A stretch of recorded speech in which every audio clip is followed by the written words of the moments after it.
kemudian sementara kemarin kemudian dan segera kita bangun Pak.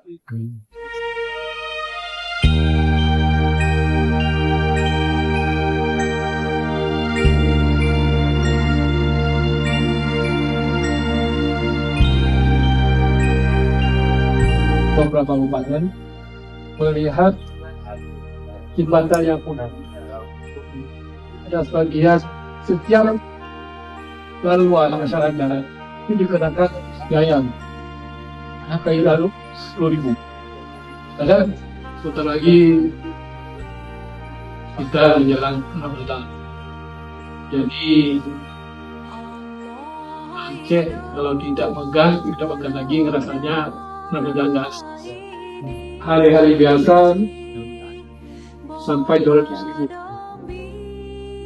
Mungkin terang ini sampai 300 karena banyak ternak yang korban.